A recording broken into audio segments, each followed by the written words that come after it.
Welcome everyone. I am Jordi Arrufi. I am the director of the Digital Talent Program at Mobile World Capital Barcelona. For those who doesn't know us, Mobile World Capital is the organization that works in order to extend, in order to maximize the impact of the Mobile World Congress in our economy, in our society, and we do it through several initiatives. For instance, we're working in 5G in order to position our city as a hub in the next generation of the network telecommunications.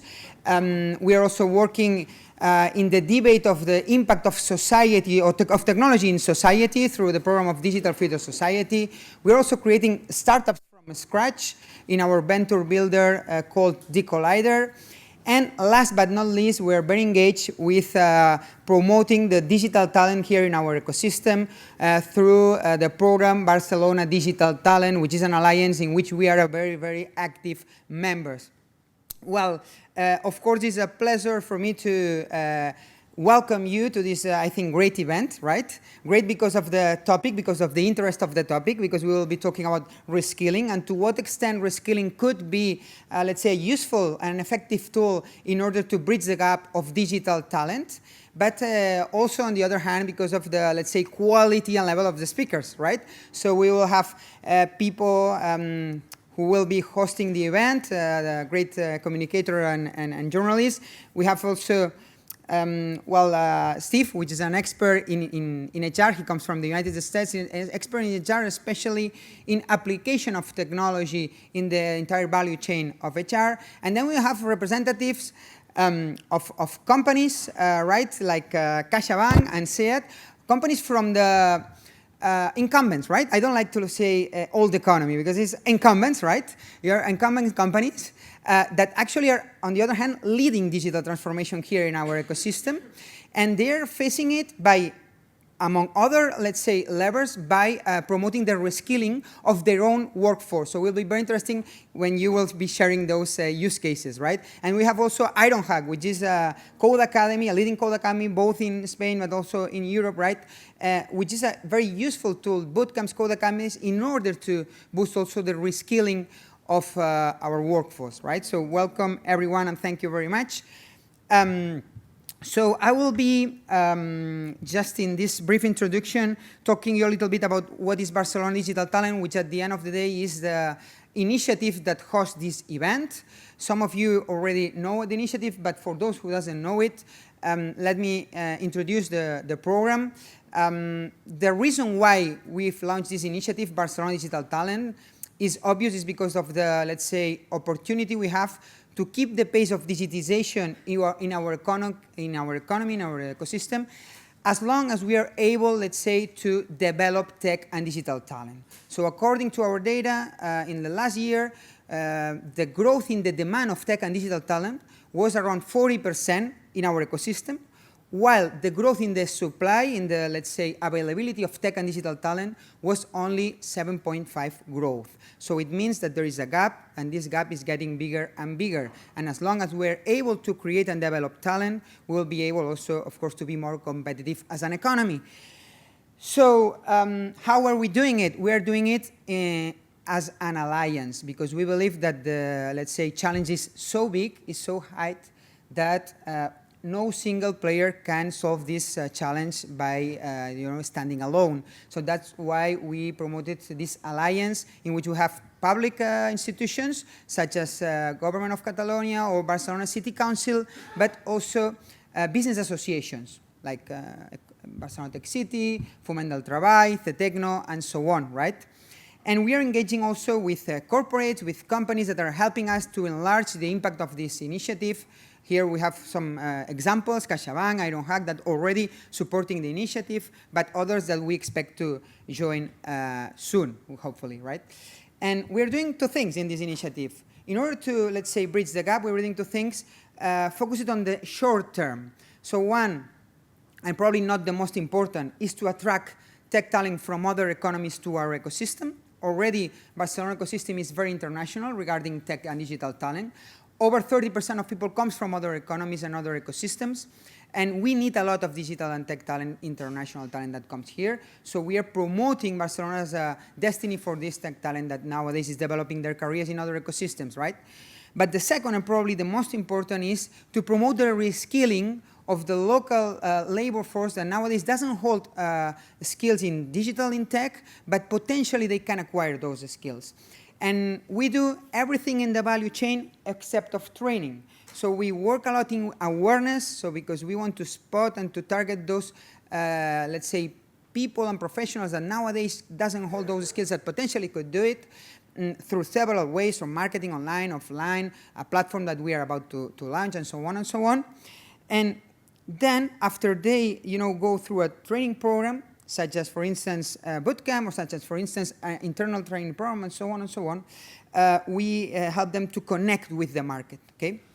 So for us, it's a very interesting topic today about reskilling, because nowadays it's obvious that due to this automation, there are some skills that are becoming redundant somehow due to the risk of automation.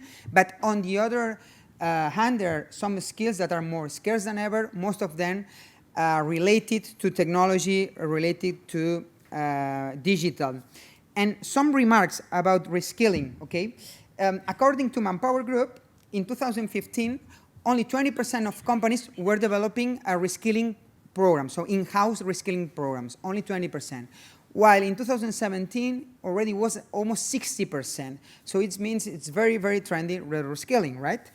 Other information, according to the report Reskilling Revolution of World Economic Forum, 90% or 95% actually of the jobs that are in high risk of automation could potentially, get a pathway and be, transformed and have a good fit into another job family after a reskilling program, okay? So 95% potentially could reskill themselves. It doesn't mean that they reskill towards a, let's say, digital job family, to reskill into any other path, okay? Actually, only 5% of those reskilling programs would end up in a digital profile, okay? Only 5%. The others is, to reskill to other job families. So we believe that, of course, reskilling is a very good solution on the one hand, because, for instance, we were discussing now, you don't lose the know-how, so people still knows the industry, you keep the know-how there, and then they upskill or they reskill. Of course, because it's tough to find digital talent in the market, so it's good, it's better, easier if you reskill sometimes. And of course, because it's a matter also of social responsibility of the companies. But on the other hand, there are a lot of challenges there, right? For instance, not everyone wants to be reskilled. Not everyone wants to be reskilled because it's not easy, because you have to make a big effort, because sometimes you have to renounce to your career path and, shift into another job family. And also, because not everyone is reskillable. As we know, not every profile can be reskillable into digital. As I was saying, according to World Economic Forum, only 5% of those jobs that are at high risk of automation could potentially shift into a digital-based profile, okay? So we will be discussing today about those challenges and also about those opportunities regarding reskilling. So thank you very much. I'm eager, to listen to all of you, and welcome to this event. Thank you.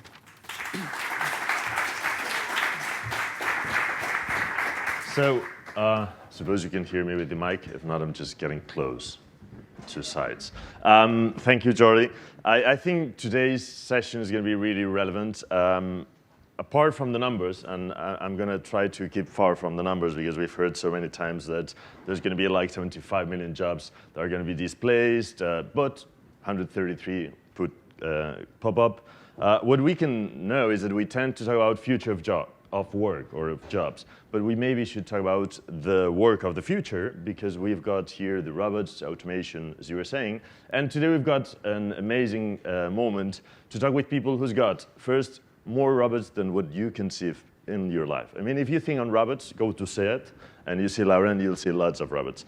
And there's still some people there. And there's still a lot of people there, 15,000, working with the robots. But also, if you think on automation, you can talk to Sylvia from CaixaBank, and you'll understand that a bank needs to be automated. And at the same time, and I will ask that to her, it's not that sexy to work in a bank today.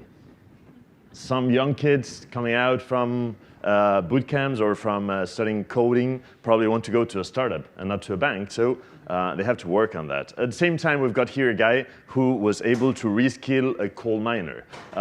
So if you can reskill a miner, as we were talking yesterday, it means there's a lot to do.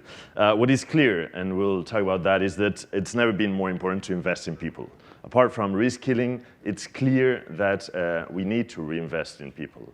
And if you listen to our guests today, you'll realize that the only thing that I was thinking when listening to them some minutes ago is that what maybe happens on their companies is that nobody's working. They're all learning. I don't know how that companies work. But anyway, apart from them, we've got the pleasure to count on today with Steve Bose, who's an amazing guest here coming from America, especially for today's session. So thank you very much. Steve, he's the program chair and host of the HR Technology Conference, the most important one, the most relevant one in the world, leading global event for the HR technology industry, and a technology columnist for Human Resource Executive magazine. Apart from that, he co-founded the H3 HR Advisors, and he's got an amazing podcast that now it's on Spotify. And apart from that, I mean, he's got a super, I mean, you never heard about podcasts, and he was doing one. But he's got an amazing podcast called the HR Happy Hour Show. It's not gin tonics there, but I mean, you feel really happy. So Steve, whenever you want. Thank you very much. All right. Thank you.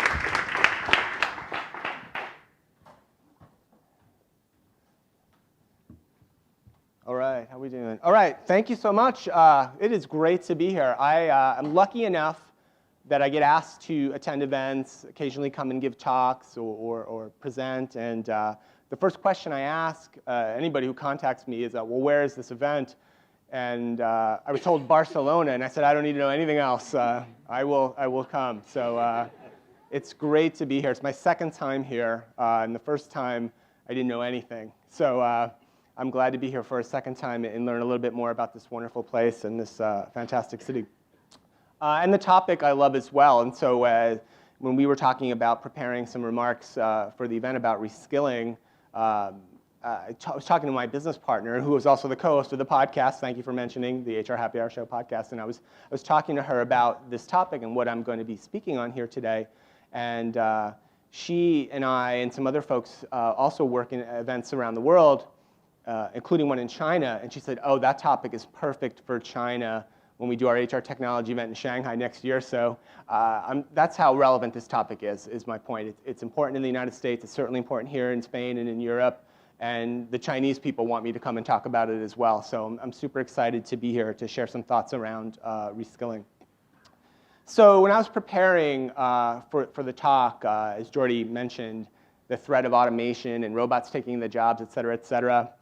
The interesting thing about it is I did a couple of quick Google searches, right, like any smart researcher would do as I was preparing some data. And the two images on this slide, one's number of jobs threatened by automation USA, and then aside from that is number of jobs threatened by automation Europe, if it's a little hard to read.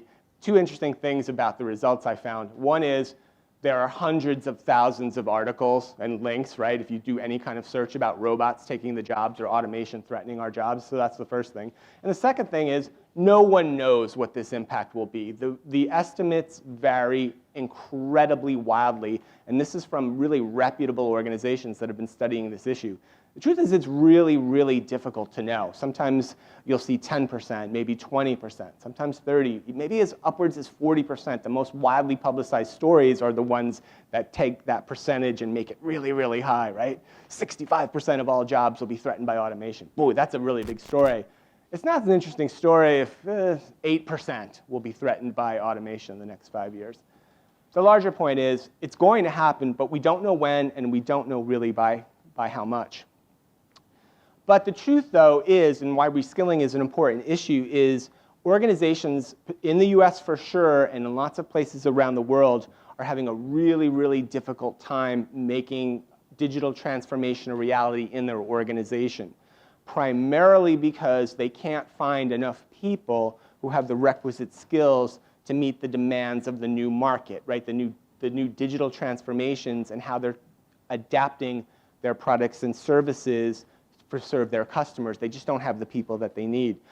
more than 1/3 of US companies think skill gaps are a global issue as well. So it's an issue in the United States, and we've been talking about it for a decade or so, and it's an issue all around the world. Some other data I wanted to share.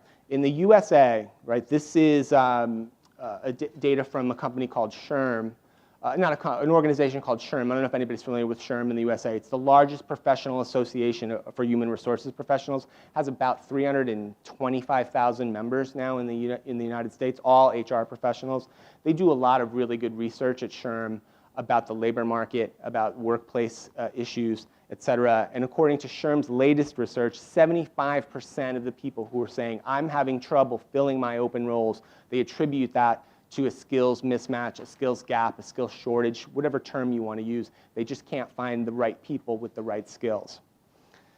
World Economic Forum has done a bunch of interesting research around reskilling as well and the future of work. We actually talked about some of this research last night at dinner, and I thought it was really interesting. I made this joke to the guys, so you'll hear this a second time. I went to dinner last night with 3 of the gentlemen here who are speaking today. This was myself and 3 Spanish guys at dinner for 2 hours. We didn't talk about football at all. There was not one mention of it. There were Champions League games going on as we spoke. No one mentioned it. No one talked about it. We literally only talked about these issues. That's how interesting and challenging and important they are. But anyway, the World Economic Forum has great data around this. They estimate about half of all employees will require significant reskilling by 2022. This is more important when you think about the data point Jordy shared, which said only about 20% of companies are even addressing this right now internally. So half of our workers might need reskilling.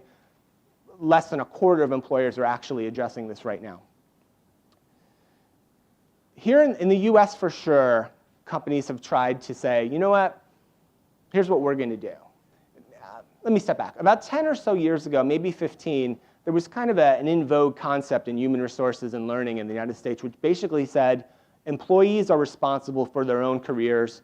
Employees are responsible for their own learning. And that was a little kind of corporate code for saying, we're going to stop investing in learning in our organization because we're going to throw it over to the employees. It's now your responsibility. You own your own career. And it was kind of a bit of a con, I guess you'd say, because we thought we were sort of gifting employees this great gift. You own your career. Take ownership of your profile, of your skills, of your competencies, of your career path. Meanwhile, lots and lots of employees were left behind by that. They needed more support. They needed more investment. They needed more understanding about what they could do in the organization. That takes us to what's happened in a lot of organizations now, which says, okay, there's a skills gap. 75% of US employers said we can't find the people we need because they don't have the right skills. So let's go out to the market. Let's just go find these people. Well, there's a couple of problems with that. There's a lot of costs of that. Hiring people is very, very expensive, and it's very, very difficult, particularly for these in-demand roles. Separation costs, right? In the US, for sure, it's an issue. If you're going to do widespread kind of turnover in your organization, you're paying significant costs in separation, in severance, and finally, that productivity gap. Even if you can go out in the market and find these people who have those skills you need, even if you can outcompete all your competitors, maybe the bank or the car manufacturer or Amazon or Apple or Google or everybody else everybody wants these same people because every company, even old companies like banks or manufacturing companies, they're all searching for these same types of people with these same types of skills. You're competing with everybody all around the world. Even if you can get those people, then you're going to have a significant gap in the time to productivity. They may know the digital skills that you need. They may possess them already. They may have been trained on them, but they don't know your business. They don't know the internal operations. I can't imagine at the 15,000 person manufacturing company, it's super easy to figure out who I should ask, right, if I need to get something done. Or even at the bank, like who's the most influential people that are going to support my projects? You don't walk into the bank knowing who those people are, right? It takes some time to figure that out. So there's a lot of issues, right? Even if we can find the people, it takes them a while to get up to speed. A couple other data points. Every time I talk to an HR audience, I talk about the labor market. It's particularly acute in the US. This chart is a US chart. It's basically the unemployment rate over the last 11 or so years. Basically, the peak of the recession and the financial crisis was right up here. Unemployment in the US maxed out at just over 10%. I know around the world 10% doesn't sound that awful, but in the US it certainly was a crisis, right? There were 8 to 9 million people who were out of work, about 4 million people lost their homes in the financial crisis. It was pretty desperate times, certainly in the US. That number has gone down steadily in the last 11 years or so, to the point now that unemployment in the US is about at a 50-year low. It's about 3.4%. The number of open jobs in the United States has been hovering around 7 million-ish. It varies a little bit each month. That's about an all-time high since the government started recording this statistic, right? There are more open jobs in the United States than there are officially unemployed persons to fill those jobs, right? That ratio has been under 1, and it's been under 1 for about the last year and a half. At the top of this curve, at the peak of the recession, there were about 7 unemployed people for every open post and job in the United States. That number now is less than 1. Long story short, it's incredibly difficult to find people, any people, for any job, right, in the US. The data is a little bit different, obviously, in Europe. And I'm not as familiar with the labor market in all the European countries. I will fully admit that. But I did notice the trends, certainly. Spain is the top line in green. Italy, France, a little bit. The United Kingdom as well, a little bit closer to the US. Unemployment rates are tending downward. They're trending downward over time. So maybe not as acute, not as dramatic as they are in the United States, not as low, certainly. There's a lot of different factors at play here. But again, still similarly tighter labor market conditions than there have been in some time in most industrialized countries. Back to the hire and fire thing. Let's just go find somebody. Let's just go hire somebody. We'll go out to the market and find those skills. It can cost anywhere from 20 to 40% of a new employee's annual first-year salary just to hire them, just to get that person in the door. Before they've done anything, before they figured out the politics, before they've got their badge and their computer, and they know where the restroom is, and they kind of understood a little bit of the company's culture, just to get them in the door. 20 to 40% of their first-year salary is a rough estimate. This is data from Glassdoor, which has really, really good salary data in the United States and a number of technical jobs. This is the average software developer salary according to Glassdoor in the United States, $80,000 per year. Honestly, in the parts of the country where hiring for these kinds of roles is the most acute and the most difficult, that's a very low number, right? You're probably looking at $120,000, $140,000 to bring in people like this into the door of the United States. So if it's $120,000 to bring a person like this into your organization, it's anywhere from $40,000 to $60,000 in cost just to hire that person. Time to fill, maybe not the most exciting recruiting metric for talent acquisition and HR people here. Every time I talk about time to fill, smart HR people say, oh, that's a dumb metric. We don't care about time to fill. We care about quality of hire, or time to productivity, or manager satisfaction with the process, right? The HR people are nodding at me, right? Those are the better metrics probably to use. But time to fill is still a really important metric, right? If you have software developers or salespeople or customer service people or any job that you've decided we must have a person to do this job, the longer we don't have a person in place to do that job at a proficient level, it's costing us something. It's either costing us sales, it's costing us customer satisfaction, we have internal project delays, we have angry hiring managers. All those other metrics begin to get worse when time to fill gets worse too. And the point of this, time to fill also, in the United States for sure, has never been higher. The average job, this is all jobs, all job families, every job in the United States, right? Takes about 30 business days to fill the average job in the United States. That's from the most simple job, high volume hiring job, to the most complex, difficult job, like we need to hire a new, say, CFO to help run the bank. 30 business days in the United States. So we can't find people, it costs us too much to find them, and it's taking forever. It was just Halloween the other day. I like this picture. One other thing that's happening, I don't know if it's happening here in Spain. Anyone been ghosted in the hiring process yet? Anyone? Anyone familiar with the term ghosting? Okay, it's happening in the US. Maybe anyone done it with a girlfriend, boyfriend, partner? Decided, you know what? We went on one date. It's not really working out. Don't respond to the texts anymore. You just go, you ghost them? Well, it's happening with job candidates increasingly frequently in the United States.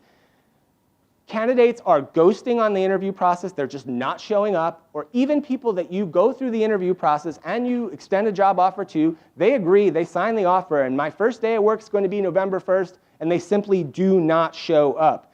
according to data from Indeed, which is the largest job search site in the US and probably globally as well. Indeed's a thing here, right? No?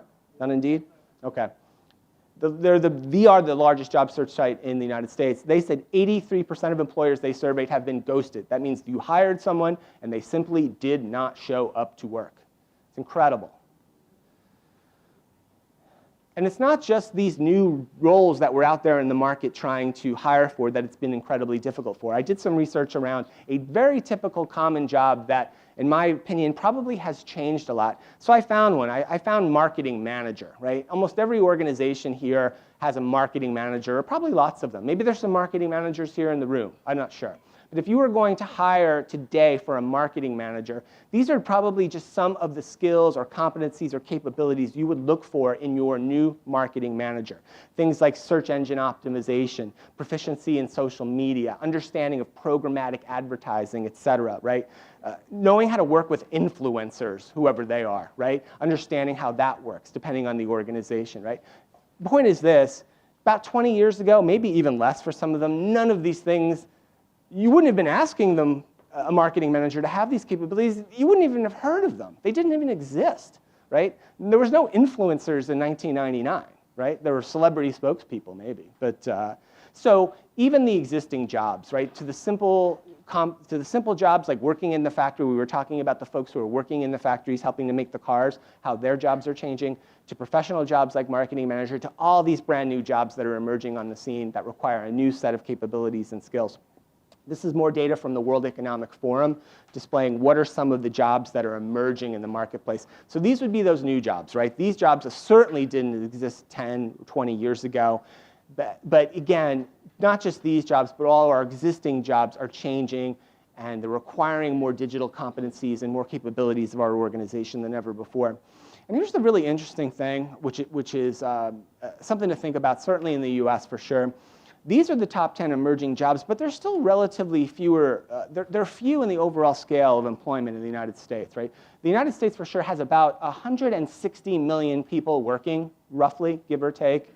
There's probably a couple, maybe 100, I'd say maybe 50,000 big data architects in the entire United States.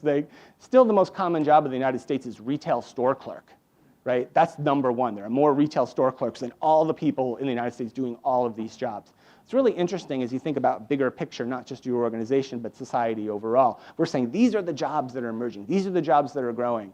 These are the important jobs that have require the skills that we want to instill in our workforce, in our people. But nobody has these jobs, right? Have you ever met a big data architect? I could walk around outside for 10 hours today. I don't think I'll run into one. But I'll probably run into 100 retail clerks. Just something to think about. Here's the other challenge for you guys in HR. We've been talking a lot about learning, training. Our bank and our car manufacturer are going to tell you all about the learning programs that they've been developing. There's estimates. These are pretty good ones, and I think they may even be short now. But there's estimates that say the half-life of a learned skill is 5 years. And I'm no scientist, but I do figure this out. When they say the half-life of something, that means if you sort of double it, basically everything you learned or studied 10 years ago is kind of meaningless now. Might as well throw it out. And everything you learned about 5 years ago, about half of that is irrelevant as well. So that's kind of telling us around every 5-year cycle in an employee life cycle, we're going to need to reskill that employee no matter who they are. That includes ourselves as well. I can't imagine anybody in here, particularly people maybe who've been doing the same or a very similar role in their organization for more than, say, 10 years. How different is your role day to day, week to week, month to month now than it was 5 or 10 years ago? Be remarkably different, I would imagine. But this is going to be super, super expensive, right? Like in the United States, we estimate there's about 1.4 million workers who need kind of immediate reskilling, right? And that seems like a small number, but it's growing out of about 160 million people working. Estimates say it will cost around $24,000 roughly to reskill the average worker for a total cost of $34 billion. That's a lot, right? And so we have to think about how the organization is going to find time, resources, and support to undergo those investments. But I think it's important that we do that, right? Because again, I talked about automation and the threat to jobs and the danger that will happen if certain jobs will be automated. And I was kind of flip about nobody knows how many, nobody knows when, et cetera, et cetera. It is going to happen, and it's happening already. People are already being disrupted, right, by technology advancements and changes in the nature of their job. And if we throw more and more people into unemployment, if those curves start to change, that's really, really bad, right? And I did a little bit of research around the effects of unemployment. Man, it's really dire. And maybe most of us in this room maybe have gone through this at some point in our lives, in our professional career, or at least certainly with people we know. I know I've been. A company I was with about 10 years ago got bought by another larger company. And what's the first thing you would do, right? When big company buys small company, you know what they did? Got rid of all the HR people. We don't need them. They threw us all out. But I mean, it's not a joke, right? It's desperate. Loss of income, isolation and depression, increased mortality rate. There's data that shows people who experience long-term spates of unemployment die sooner than people who don't. It's awful, right? And what are the benefits of reskilling? Besides avoiding those negative impacts of throwing lots and lots of people out of work, there's huge benefits across the board to business, to society, and to the individual. And I'm sure we're going to talk about some of these when we have the panel put together a little bit later. So real quick, 3 things. I've got just about a minute left. 3 things that organizations need to start doing now to prepare themselves for reskilling. And again, we're going to hear real-life examples of how this is working in the workplace today. You've got to plan. You've got to understand, who do we have? What can they do? What do we need them to do? Where is the business going? This is an HR and a business problem, has to be solved together.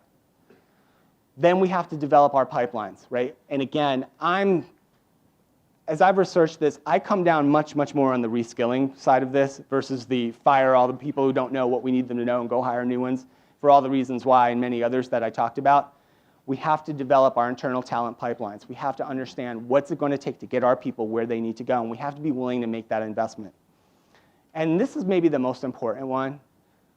In order to make this work, we need to understand culturally and organizationally why it's important, why it matters, why we have to take the time, why we have to pull 10 people out of the bank or 20 people off the assembly line to invest in their skills, to reskill them. And maybe that's going to disrupt the operations in that branch for a week or 2 while these people are off of training. Or maybe it's going to require hiring some temp workers to replace the people on the line. We have to be willing to go through these short-term pain points in order to make these longer-term investments in the organization and its people. It's got to be a combined effort between organizations, government, education. These are 4 recommendations that come from an organization called the Business Roundtable. I'm not sure if you're familiar with the Business Roundtable. It's a group of CEOs that represent some of the world's largest companies. And they recently made some news when they came out and said, you know what? The most important reason the corporation exists, it's not just shareholder value. So in the United States, the cult of shareholder value really took root about 25 or maybe 30 years ago.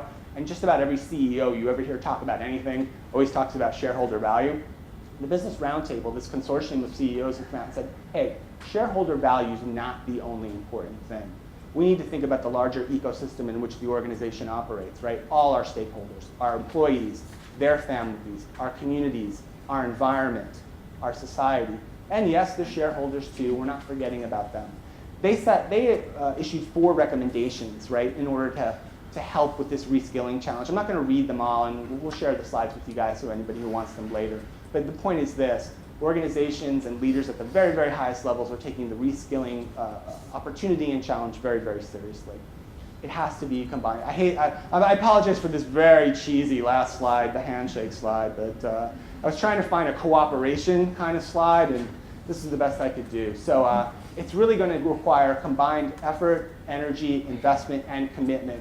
Not just the people in this room, from the leaders of your organization, from the leaders in your communities, the leaders, honestly, the leaders in all of our countries as well, in order to make this a reality. So that's just a few thoughts on this. I'm really pleased to have been invited to come and talk today. I'll be around the whole rest of the day as well if anybody wants to chat. Here's my information, and please do come up and say hi. All right, thank you very much. Thank you. It was great listening to you, and while we've got all the seats around and we invite the rest of the people, I know what you were saying about the ghosts and all these people. I know about that. If you read, apart from listening to Steve on the podcast, if you read his articles from several years ago, you'll find one, I think it's from 2016, in where he explains which is the best moment of the week to apply, to have an interview, a job interview. And that's in 16 minutes. Yes. No, I'm not joking. Tuesday, 10:30. Today is Tuesday, right? 10:30. Now it's 10:14. So many of those goes probably was because it was not on Tuesday at 10:30. Yeah. He's got kind of a long explanation for that. But apart from that, let me introduce the rest of the guests. We've got today with us Silvia Ciurana. She's Recruiting and Development Director of La Caixa, of CaixaBank. Sorry. We also have Laura Carnicero. Please come up to the stage. She's Learning and Development Director of SEAT, and Adrià Baqués is the General Manager of Iron Hack. Please.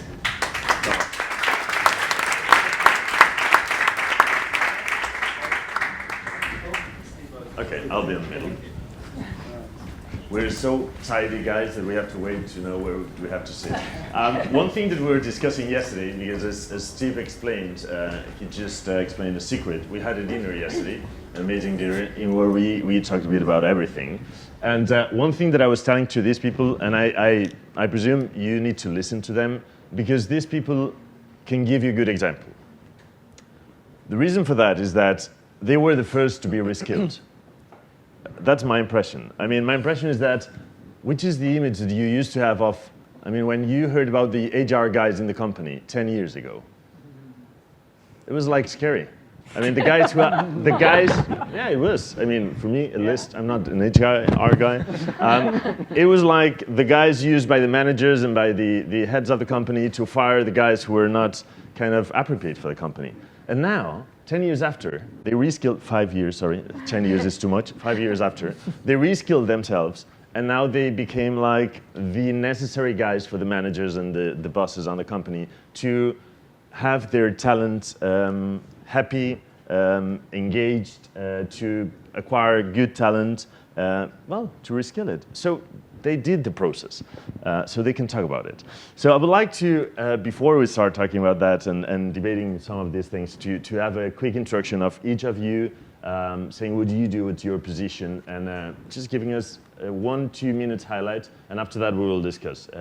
So if you want, we can start with Sayed and with the experience. Lots of robots, as we said, and great experience. And a lot of people. A lot of people, for sure. So Laura, if you want to go with you first, please. Okay. What we're doing in SET, I'm responsible of learning and development, and that means that one of the main functions that we have is to transform our people, to transform these 15,000 people that are working, looking in what are we needing in the future. No?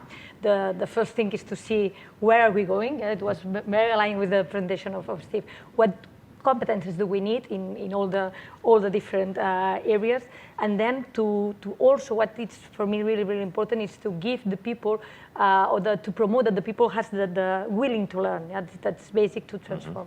Then I would say as a summary, what we have to do is we have staff to make the people that they will to be transformed, and also to give the tools and the best tools, the best learning programs, and the best learning opportunities to learn. And also I would say to give them the possibility that in the proactive way, they transform themselves, yeah? Something Great. like that. So it's a good insight on that, Silvia. Can you explain us how do you manage with that 40,000 people in CaixaBank? How do you do it? Well, good morning and thank you. We are a big team in HR, and we are good people, and also a little bit sexy as a bank. It is? Yeah, Okay, we're great. trying Thanks to. for sexy Yeah. guys.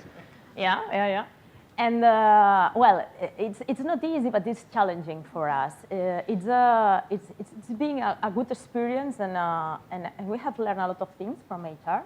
We are good people, also good people, but it's true that we have to learn, and we have to change a lot of things in HR, a lot of processes, a lot of mindsets, in order to accompany the company, to help the company to transform, and to accompany our people, our employees, to be ready for this new era, for these new technologies and new ways of doing. So We are working, we are team workers, so, and we are starting a lot of projects in the bank in order to accompany our people to transform.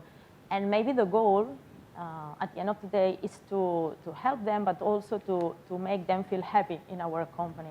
Also people within the bank and also people who can join the bank. So it's trying to be very humble and to share this idea with the customers and with the shareholders and also with our employees. So it's like a continuous learning, a non-stop learning in HR and in all the bank. It's very challenging and it's been very interesting for us. Great, thank you very much. And finally, Adria Vaquez from Ironhack. You know that when you need to reskill, some of these people need help outside. And this help can come from people like Adria and Ironhack, places that are kind of, I don't know, revolutionizing the whole sector. In 9 weeks, you can be reskilled. A lot of work, of course, but in 9 weeks. Can you explain us a bit about that? Yeah, of course. So basically what we tried to do some years ago, it's we focused on education and we saw it was a sector that a lot of sectors were actually transforming, but not education.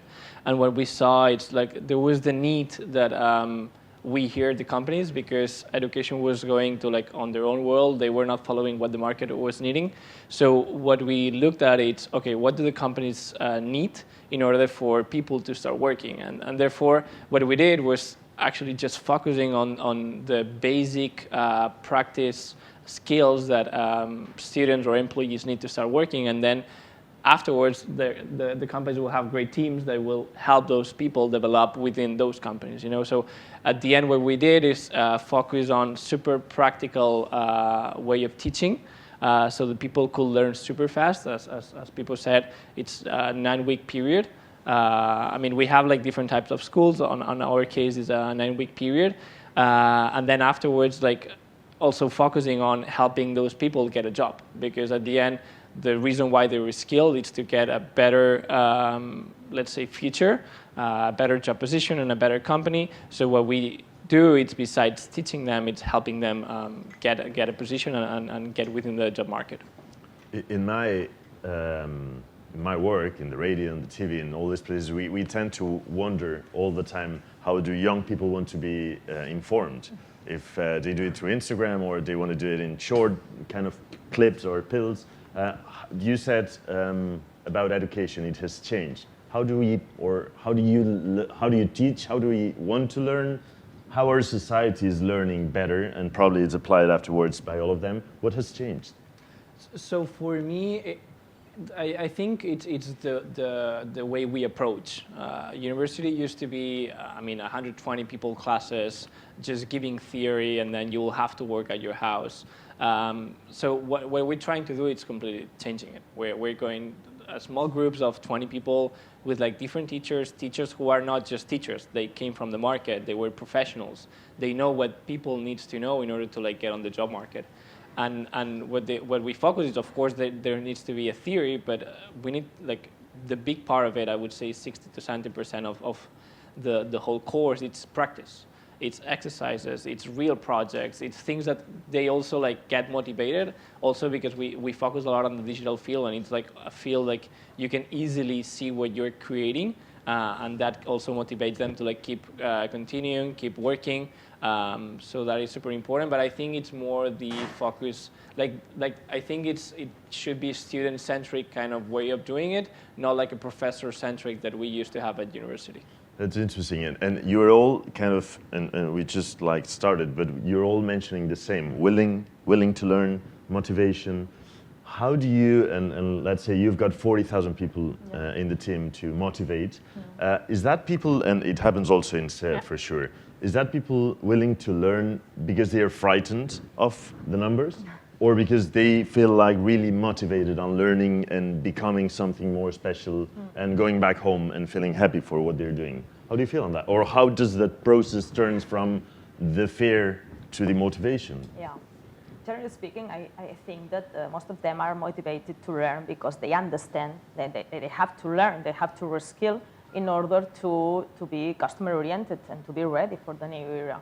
And we don't need to talk about the numbers or to frighten them. They are adults and they understand it. It's also true that in our case, for example, we have a lot of mandatory training. They have to invest a lot of time in mandatory training. We are a very regulated sector. So in addition to all this training, they have to reskill and upskill. So it's a big effort for them.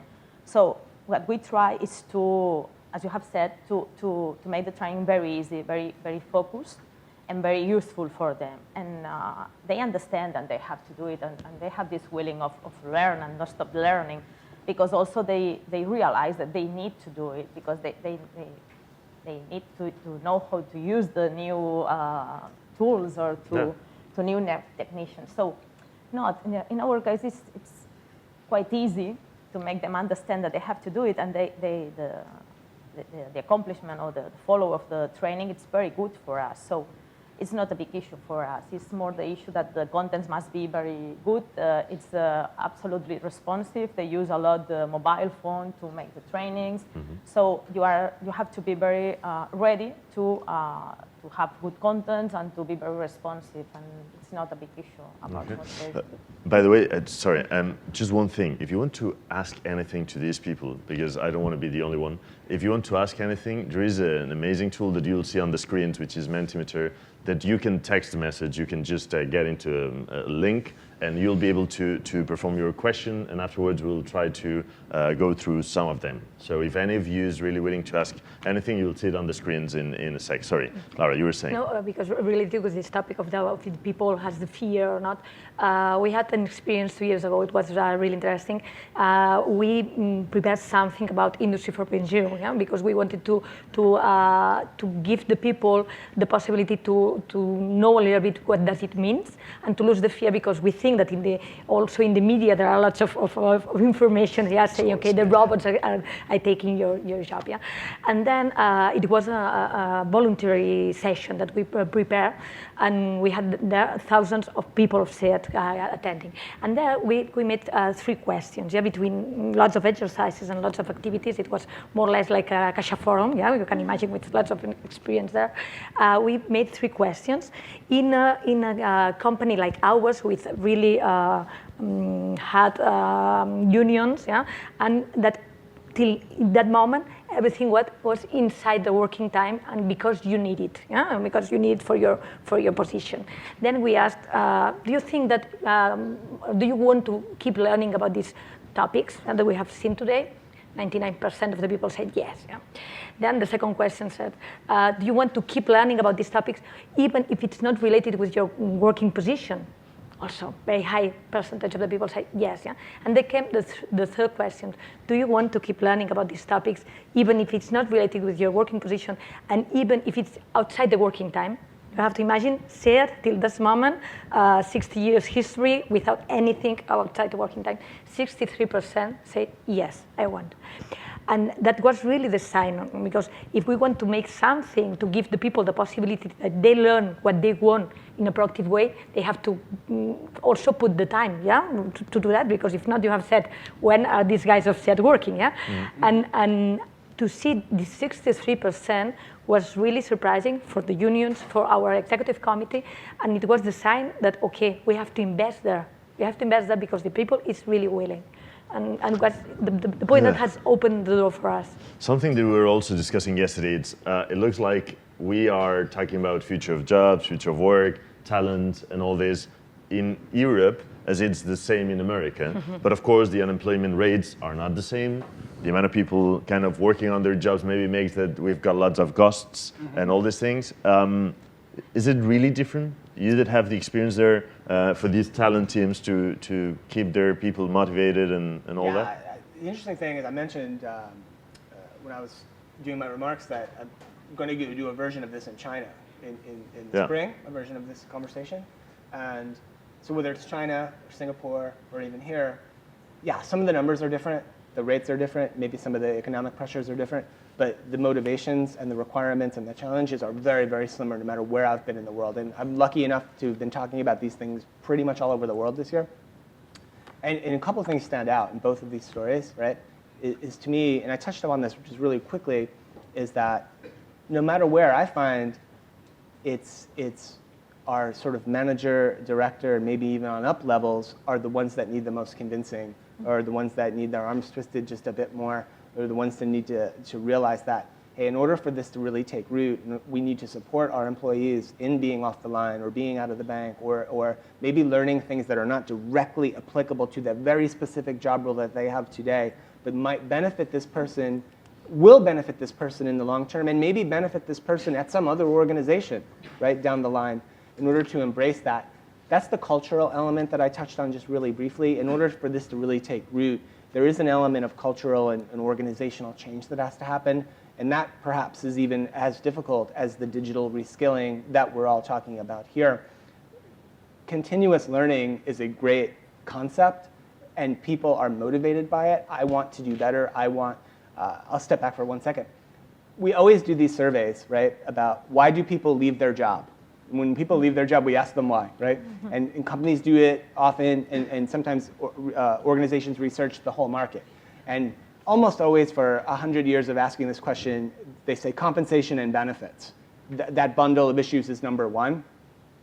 Every year in the US, certainly for the last 10 years or so, there's been another one that's creeping up, and now to the point where it's just about the same thing, the same reason people leave, and it's, I don't really see my future here. It's basically, so the broad brush of career development and opportunities in the future. And so if people are not seeing that, they're not seeing a commitment to that, and that commitment comes from managers and directors typically in the organization, then they're much more willing to leave their organization. So for me, yes, there are differences in different markets and different localities and even different industries, whether it's regulated industries and other. But I think the motivations of people and of organizations are largely similar, and they're addressing many, many similar problems. Do you feel, guys, that the opportunity to learn, it's like one of the top reasons for taking a job or for keeping or staying on that job? Absolutely. One of the things we have learned is that people now, this generation, they want to learn, and they want to have many experiences inside the bank. They don't want to be in one project for 5 years. They want to be in a project for 1 year, 2 years, and then they ask you to change. I want to learn more things. I want to know more people. You have a very interesting people within the company, great professionals. I want to meet them. I want to learn from them. If you don't do this, if you don't explain this, they leave. Yeah, they leave, and it's no problem. It's interesting. Yeah. I think it would be really interesting that Laura explains us the project that they're facing in SEAT. It's called Always Learning, and it's based in 3 projects, plus a secret that she will give you at the end, if you behave. But she's got a secret that nobody knows, and nobody will know except for you before Thursday. But she will explain it today, I hope. Okay. Which is the project, and I think it's really interesting the way you... Okay. What we have, we call our strategy is always learning, because we have to change this culture for all the organization that everybody keeps learning and they understand that the future. Yeah, we have seen these 5 years that lasts the knowledge that you have. Then normally when you think about a learning department in one company, or people say a training department, yeah, it's a little bit different. They think about what you need to learn to do your own job, yeah, to develop yourself, to lead your people. That's what we call inside this always learning. That's a never-ending symbol. What we call what you need for your own position, yeah, what for your daily business. But we have 2 other big parts. These are the new parts. Yeah, the second one is what I need also, but to transform myself. Everybody has to understand that they have to transform himself or herself, and that we have to help for them, yeah, for this to do that. What we have done here is the gap analysis process, a very big gap analysis process, to identify in all the company, all the different areas, which are the competences that are going to be needed in the next 3 to 10 years. And we have also prioritized for the next 1.5 years, and we are starting, we have recently started, yeah, to give the people and to this prioritization, to give the people the possibility to learn these competences. That's inside the working time, because it's something that's needed for the person, but also for the company. Examples of that, we have lots of that. Yeah, for instance, our digital skills program, or for instance, 42 people have done the Udacity programs. That's also other ways to learn, because you learn in the Udacity organization that is in the United States with a really high level, but from here, and we have nowadays the possibility because of the technology. And then we are working very, very very Deeply, hard, yeah, very very deeply. hard. But there is also one part that the birth of this part was because of the 63% that I mentioned before, that it's the other part of the symbol, of the never-ending symbol, is what I want. We would call it lo quiero, yeah? And then everybody for the organization, it doesn't matter where he or she works, has the possibility to learn for very, very bright possibilities of content, and in very different ways of learning, face-to-face, blended, online, everything, about future competences, yeah? About future, also to change, not into the digital world, but into other professions inside SEAT, yeah? And there we see the really big success of this part, because we started on February. Now we have more of 4,500 people being there, training themselves.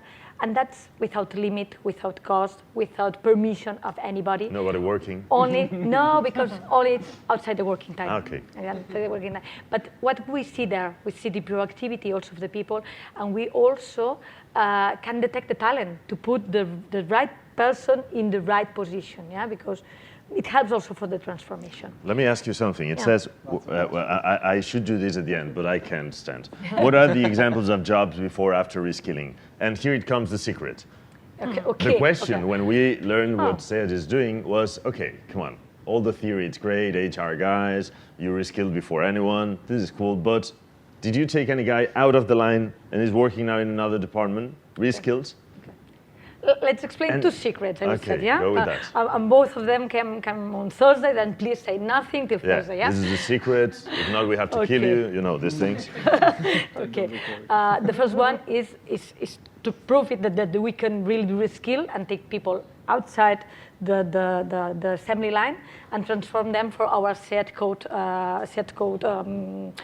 company, let's say. Yeah? We have a SEAT development center, and we are going to get 5 people outside the assembly line, and through a bootcamp, with we'll talk Iron about Hand, that. we want to see if we really can transform these people to really developers, and to change totally the job, yeah, from 9 to the day, yeah, from being working as, with your putting something in the line 6 times a day, 600 times a day. I was going to say. No, yeah. You produce many cars than that. No, till be really developing software. Yeah? That is something that it's decided, and we are going to implement it. So on 5 Thursday. guys, some guys from the line, take them into the, like another department, code department, and or any department, which is a powerful message for their colleagues in the line, for them. Yeah. And you could say 5 people, it's very few, yeah? But that's the beginning, and there is then come the second secret. What are we also presenting on Thursday? We're presenting to all our blue-collar employees the possibility to carry out some kind of modules together with one university. I'm not going to tell now which university, but with one university, in order to get this Industry 4.0 skills that they need. Yeah? And it goes in, why do we do that? Yeah? Because we want to detect talent, for sure, but we want to keep the employability of our people. Yeah? And we know that in the future, now we have, for the 15,000 people, we have 9,000 people in the line. Is this the same percentage that we are going to have in the future? For sure not. Then we have to really reskill these people. And I would say, like Steve said before, perhaps for our organization, perhaps for another organization. If you imagine SEAT has, for each employee working in SEAT, there are 7 jobs near SEAT, related to SEAT, in supply and so forth. It's interesting. That can be for us or for the other ones. It's interesting. But it's needed. It makes me think, and I want to ask Adrià, maybe it will be more transparent than the 2 ladies on my side. That can sound really generous or a bit selfish from the part of the company, in a way. So the question, and from a school perspective, is how do you think these companies are facing the reskilling process in the sense of, is this a real investment from them? Do they really want to reskill their teams? Is it a selfish way to say, we need to change? I mean, Feel free, yeah. Feel free to. feel free. So in here we have to separate because first thing is separate by region. I think there are several regions in the world that like since many years ago they started having those investments, especially the US, which were the first country like investing big on it. Then it came the UK. A year ago, a lot of big companies in Germany start doing it too. I mean, we actually launched a program with MediaMarkt for reskilling 120 people about a year ago. In Spain, until now, we haven't seen big investments on it. So we've seen small investments, like, okay, I want to reskill this person, and I put it on the program because I have one need. But to reskill, like have a huge investment on reskilling, first you need one thing, that is that you need to decrease the number of employees of your company while growing the number of other departments. And not all companies need this, because if you don't, so at the end, if you don't have the need to fire people, maybe reskilling is not the best option, maybe. But and I think with SEAT, it's the more clear example that we're starting to see that happening in Spain. Of course, a couple of years later than other countries, but I mean, I think it's better like late than never. So we hope that with this, more and more companies start investing on it. I think here in Spain, until now, we've invested more in upskilling rather than reskilling. So on adding skills to do better your job, but not to have a complete shift on your role or on your position, unless the individual paid for it.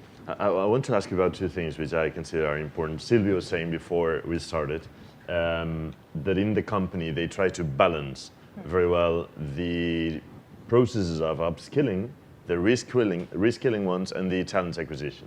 Yeah. How do you make that? And then I'll ask you the second one. Yeah. Well, it's important for us to invest and to have this reskilling or upskilling within the company. But it's also true that we need to sometimes to find people outside the company, because we don't find it inside the company, or we cannot upskill or reskill.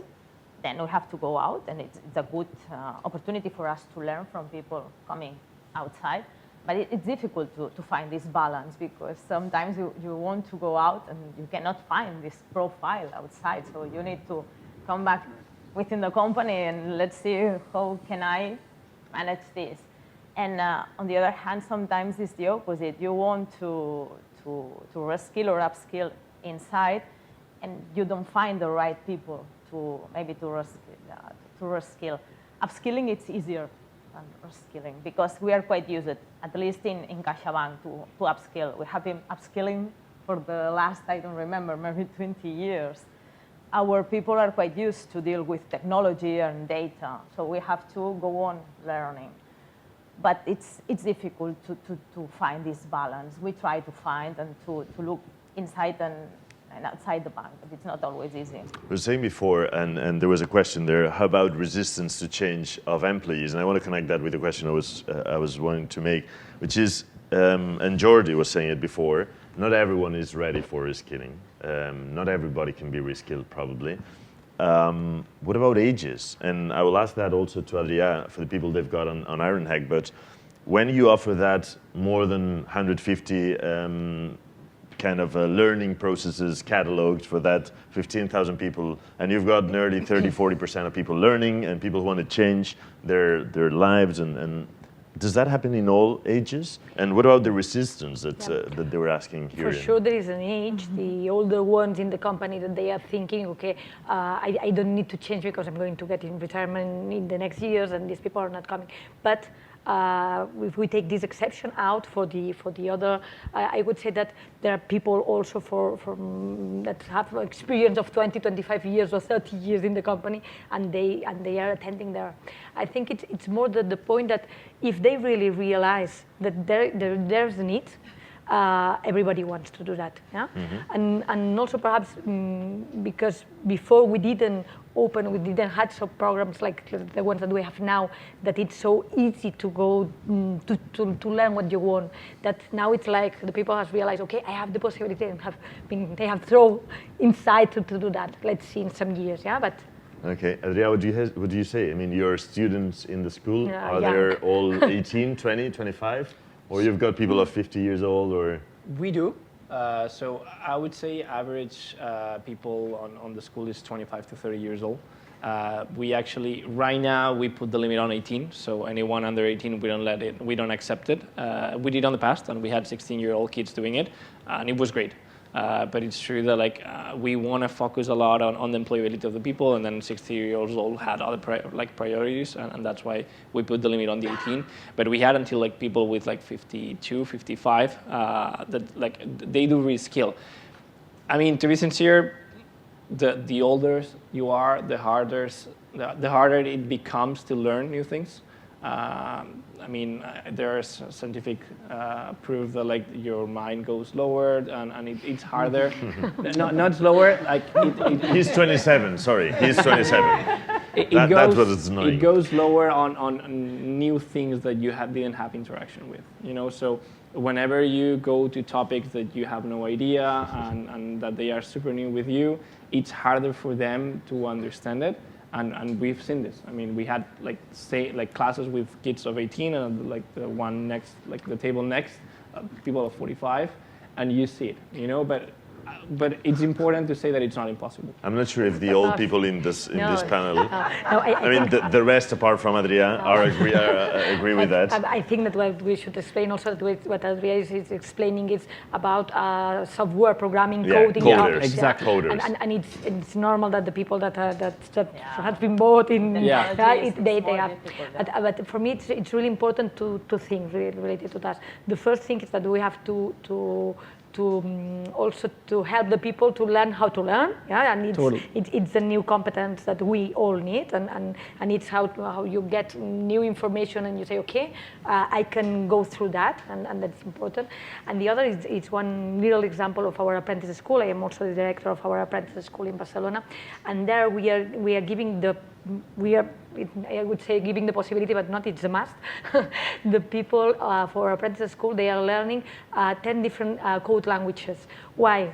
We don't think that in the future they are going to need exactly these ones, but it's like to have a structure in their head that helps in the coding. It's like learning languages, and perhaps it's this kind of resistance that you see in the older people. And I agree 100%, and that's what we always tell our students, that what they need to take out of the course, the learn how to learn. I mean, we adapt our curriculum to the market trends, and on the past 5 years we changed it 3 or 4 times.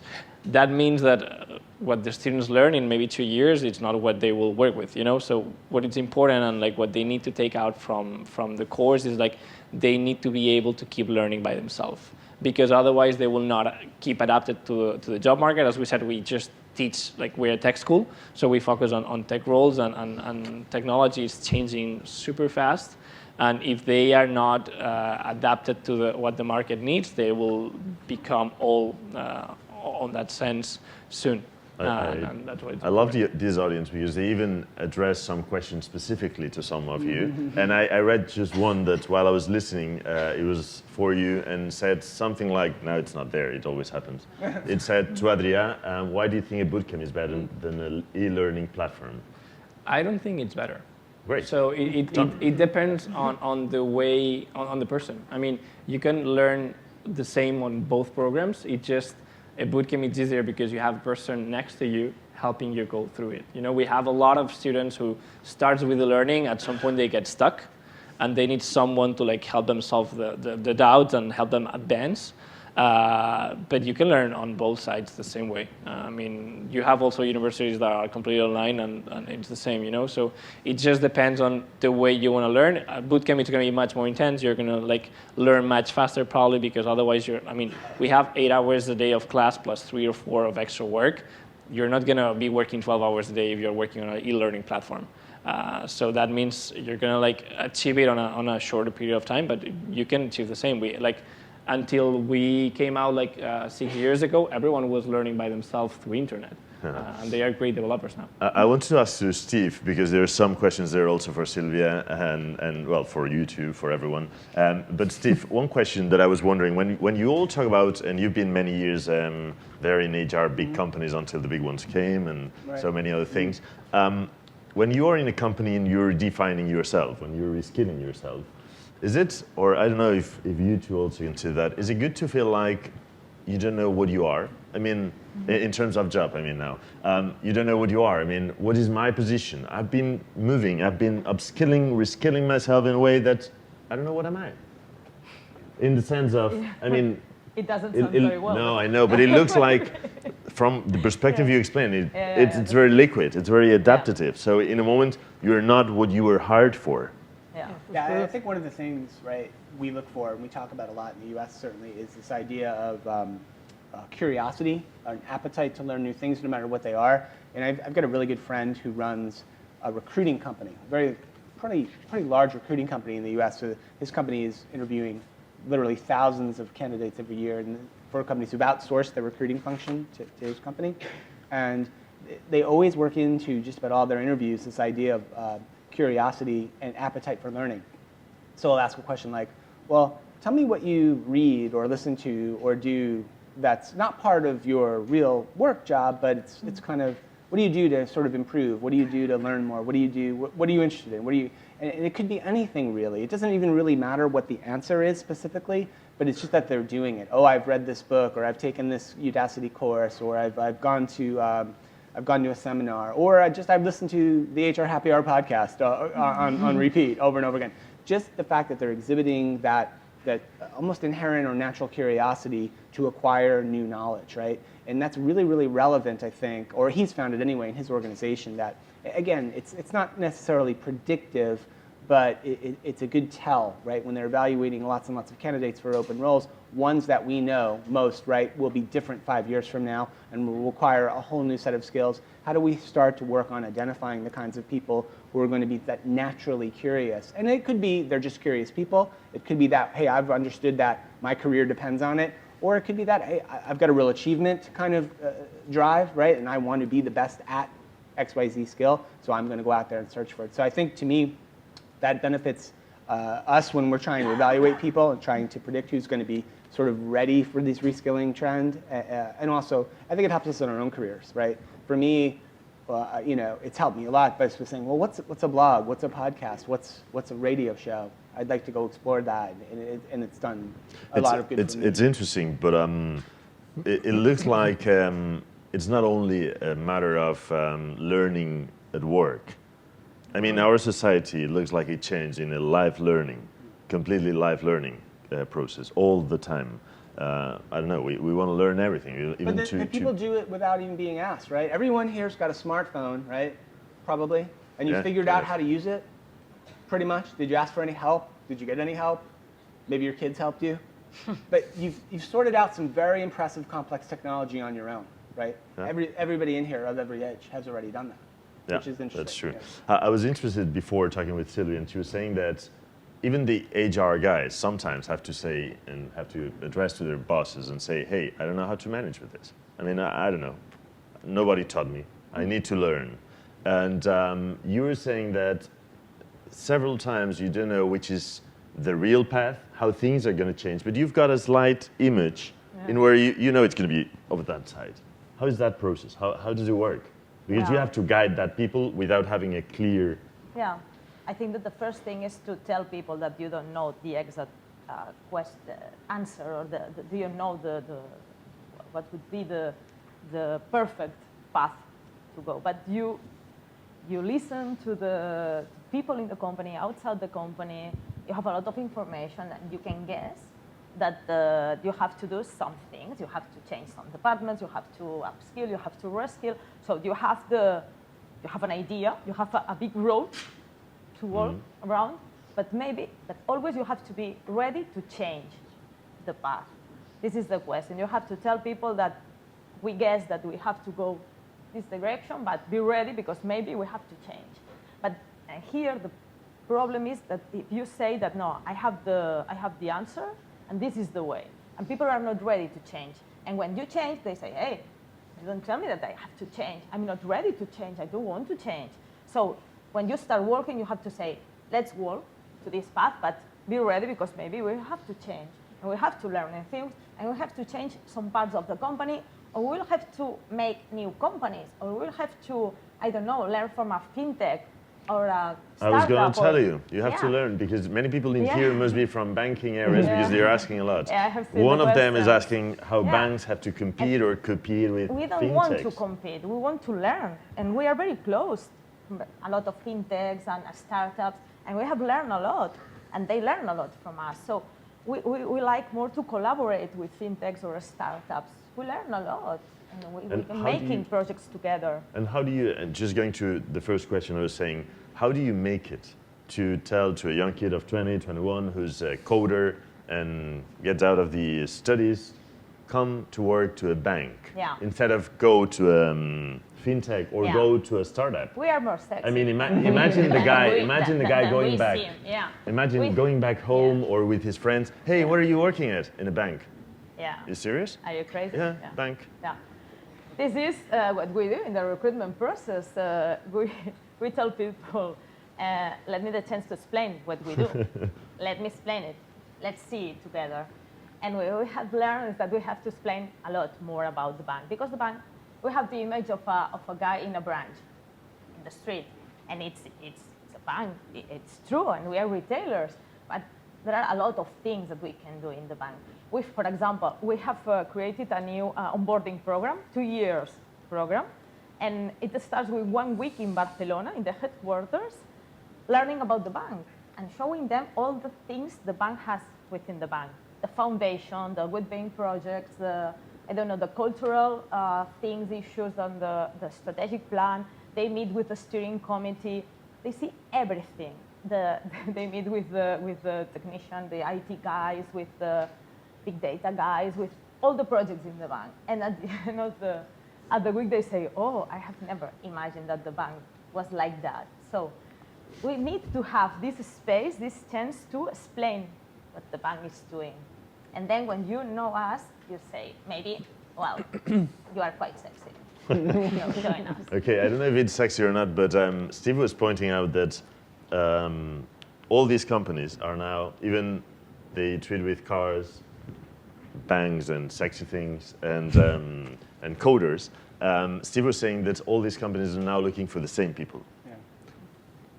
I don't know, maybe someone wants to be that perfect person. Which is that person? I mean, which is the skill that today we need to have, apart from that 10 positions, the big data architects and all that? I don't know, which guys are you looking for? Are you, I don't know, Laura and Sylvia, are you looking for coders? Is that the focus? Is that the type of person you were saying? I think that we are looking for people with the competence, as Steve said before, that with this aim of learning, yeah, and the capability of learn. Then, for sure, there are some positions that are coders, and we look for coders. Yeah? But in all of them, we need this. I have seen a question with this T-shape. No? Yeah, exactly. Also, this T-shape, it's important. Is it better to have a specialized profile or a T-shaped profile for the job market of the future? For sure, I would say it depends. Yeah, if you want to change your life completely and you want to get a position of coder and you go through the boot camp, it's good to get specialized there. But if you don't have the T-shape, if you don't have these competences, the transversal ones that help you to be ready for each year that comes in the future. I'm glad you pointed out that question too, because Yeah, I that's noticed that interesting. one as well. That's So very I would interesting. say the example of this, right? Big data analytics was that #1 job, right? Yeah. And so there are certain very specific technologies, right, today that are in demand for analyzing big data and performing analytics on big data. I don't know exactly the names of those languages, but let's say there's 2 or 3 of them that are in demand today. It's almost certain that those 2 or 3 very specific technologies will not be the very same 2 or 3 specific technologies that will be the most in demand in 3 or 4 years. Because something new will come, there'll be different offshoots of those technologies. Something new always comes, right, in technology. But here's what will always be important, and it's important right now: being able to understand data, interpret data, apply that data to the organizational challenges, and then tell a story about that data to communicate what that data is saying to our customers, to our employees, to our leadership, to the marketplace, et cetera, et cetera. That ability to translate data into actionable insight and story, doesn't matter what those 3 languages are, that skill will be the one that'll be still valid 5 to 10 years from now. Yeah. So hard to find and hard to train towards, but I'd be working more towards that, and certainly not pigeonholing myself on, I'm going to be a master of this programming language because it'll serve me for 25 years. there's almost certainly no chance of that. Okay, we've got 3 minutes left, and I would like to go through 3 short statements, 3 short things that I've been learning on the last days, reading or listening among the last years, that I would like to hear from you if you agree or not. So no long explanations here, just yes or no, we can add something else. But one of them, it's I heard it or I read it from a guy called Steve Bose, and he said, maybe it's familiar to you, he said something like, experience is overrated. Is it? It can be, yeah. I mean, the example I just gave on the big data analytics, it certainly can be overrated when we're tied to one specific thing too long, right? And the history of technology has shown us that. But the history of technology and change is also encouraging as well, right? Because even going back to, I'll throw it out. I know you'd be quick, but I'll just throw that. I'm not sure what's happened in Spain. Yeah, it's a quick question, quick answer. Since the ATM became a thing in the United States, like widespread use of ATM, there are actually more bank tellers in the United States than there was before we had ATMs. And you would never guess that, right? So technology isn't here just to take away jobs and disrupt people's lives and disrupt companies. It's here to augment what we can do. And the more we learn to work with technology and support our people in working with technology, the better off we're going to be. Great. Experience is overrated for you, from a point of view. Great, it's a good answer. No, it's clear enough. I think it's clear enough. Is experience overrated? I'm like Laura, I don't Okay. know. No. No, it's good. I mean, we have to say if we agree or not, or what do you think? It depends. I don't want to get. No, I mean I don't want to get a surgery from a 30-year-old doctor, but I agree that a 25-year-old coder could be great. So I guess it depends on the sector. Okay, and the other one connected to the T learning thing that we were saying, Steve Cadigan in an interview, recent interview, because he was in Barcelona, was saying that not anymore to specialization. You agree with that too, or not? Or, and we go with the next? We can do that. I tend to, right? Again, for that story I just told about big data analytics, I think a broad sort of experiences, a broad set of knowledge, a wide curiosity, wide-ranging curiosity. I think, in general, I think you'll be better off than laser focusing on one or two things. Great, and to finish with a couple of things. First, it looks like the words that you would use to describe this session were useful, opportunities, inspiring, learning, always on, adaptation, they change it now to make it easy, useful, and those things. And apart from that, things that I personally thought were very interesting to listen from you, things that I read and learned these days, and some written by Steve and other people. I loved when you said in an article, you probably can only do one important thing each week, and not to focus on 10:30 a.m. on Tuesday. And the interview has to be 10:30. Yeah, that's the other one. But things that we learned today, and I don't know if we dive enough, but Sylvie was saying that companies now have to be more generous and have to be across like teams across other teams to learn what's going on, to be more humble. Even with the HR teams that have to learn, they're the good guys now, so don't worry. We learned about those processes, investing on the people to invest in your company. It doesn't have to be selfish, although it can sound. And of course, to have people from all ages wanting to learn and being able to transform someone in 9 weeks, which means that we can all do it. So I would really thank you very much, guys, Steve Bose, for coming from America to join us, Silvia Surana, from CaixaBank, thank you very much. Laura Carnicero from SEAT, and Adrià Vaquers from Ironhack. Thank you very much. And you'll have them around now, so you can just ask them for a job, for example. Thank you very much.